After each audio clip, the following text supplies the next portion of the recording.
নমস্কাৰ প্ৰথমতে আপোনালোক সকলোকে মোৰ ইউটিউব চেনেলত স্বাগতম জনাই দিবলৈছো আজিৰ দিনটোৰ কেইবাটাও গুৰুত্বপূৰ্ণ খবৰ। আজি হৈছে 30 নৱেম্বৰ দিন ৰবিবাৰ আৰু এনেবোৰ গুৰুত্বপূৰ্ণ খবৰসমূহ নিশ্চয় ভিডিঅ'টোত এটা লাইক কৰি দিবলৈছো আজিৰ প্ৰথমটো ব্ৰেকিং নিউজ।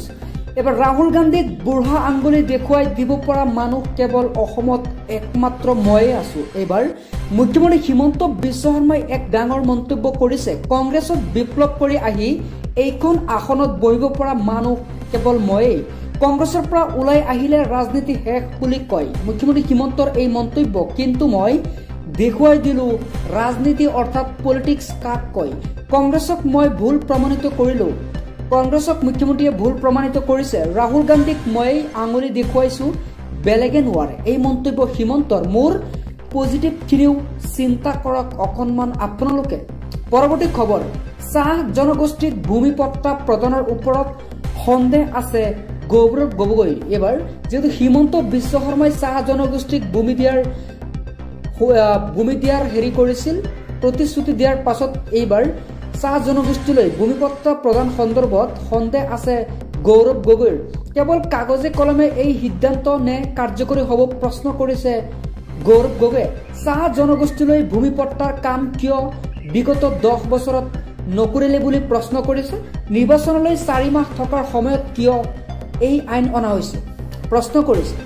মৌলানাই দ্বিতীয় বিবাহ কৰালেই 5 বছৰৰ বাবে জেল হ'ব তেওঁৰ। গাঁও প্ৰধান যাব লাগিব 3 বছৰ জেল। আৰক্ষী আৰু ন্যায় ব্যৱস্থাত জড়িত লোকে হেৰুৱাব চাকৰি। এইবাৰ ৰাজ্যত দ্বিতীয় বিবাহক লৈ আহি গ'ল কেইবাটাও নতুন নিয়ম।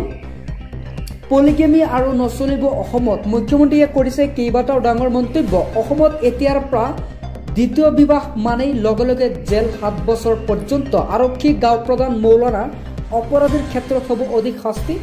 দ্বিতীয় বিবাহ কৰোৱা ব্যক্তিয়ে হেৰুৱাব লাগিব নিজৰ চৰকাৰী চাকৰি। ভৱিষ্যতলৈ নাপাব তেওঁলোকে কোনো ধৰণৰ সংস্থাপন, চৰকাৰী সা সুবিধা। বিধানসভাত গৃহীত হ'ল এইবাৰ বহু বিবাহ প্ৰতিৰোধী আইন 2025।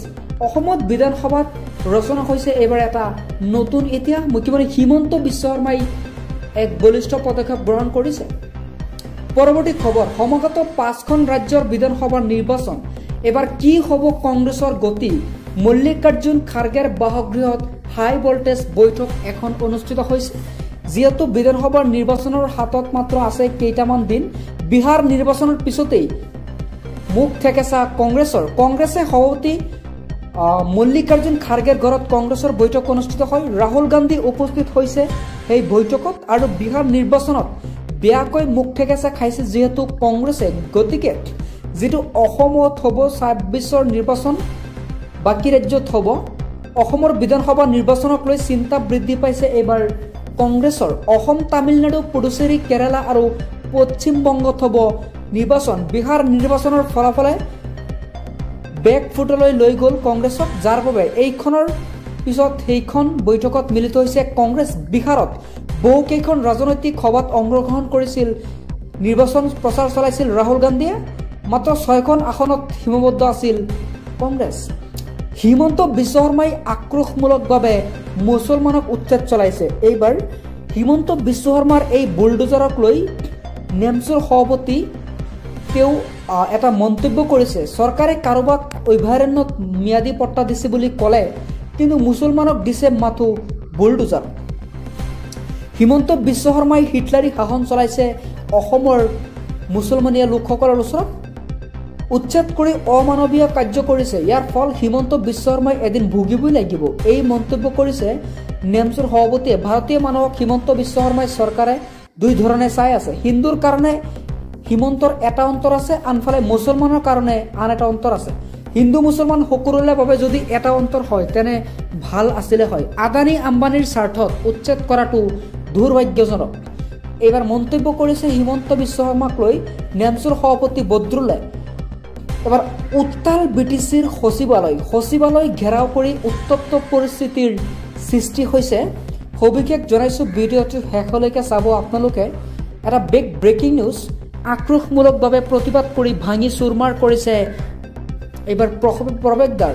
সচিবালয়ৰ মূল প্ৰৱেশদ্বাৰ ভাঙি এইবাৰ প্ৰতিবাদকাৰী বড়োলেণ্ড বিশ্ববিদ্যালয়ৰ জনজাতি শিক্ষাৰ্থীয়ে কৰিছে এক উত্তাল প্ৰতিবাদ।